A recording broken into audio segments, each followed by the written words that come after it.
Hello everyone, আবার চলে এসেছি তোমাদের সামনে একটা ছোট্ট মিনি ব্লগ নিয়ে।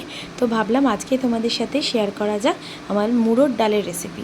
এই মুড়োর ডালটা না আমার খুব ফেভারিট, তো ভাবলাম সেই রেসিপিটাই তোমাদের সাথে একটু শেয়ার করি।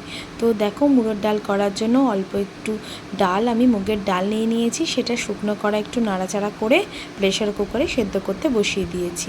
এবার আমি আরেকটা কড়াতে তেল দিয়ে গোটা জিরে, গোটা গরম মশলা ফোড়ন দিয়ে দিয়েছি। সেটাকে অল্প একটু ধীরে আঁচে নেড়ে নেব। যে একটু গন্ধ বেরোবে গোটা গরম মশলা, তার সাথে আমি কিন্তু তেজপাতা আর শুকনো লঙ্কাও অ্যাড করে দিয়েছি। তখনই ওর মধ্যে দিয়ে দেবো পেঁয়াজ টমেটো। পেঁয়াজ টমেটোটা যাতে একটু তাড়াতাড়ি ভাজা হয়ে যায়, তার জন্য আমি একটু নুনও অ্যাড করে দিই। তো একটু নুন অ্যাড করে পেঁয়াজ আর টমেটোটা একটু হালকা করে ভেজে নেব। আর এদিকে আমি কাতলা মাছের মুড়োগুলোকে ভেজে নুন হলুদ মাখিয়ে ভেজে রেখে দিয়েছি। আর এদিকে পেঁয়াজ টমেটো আমার কিন্তু নরম হয়ে গেছে। এবার এর মধ্যে অ্যাড করে দেবো একটু রসুন বাটা।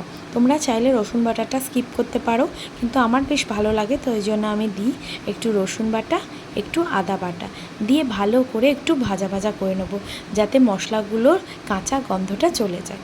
তো সব কিছু দিয়ে ভালো করে মিক্সড করে ভালো করে মিশিয়ে নিচ্ছি।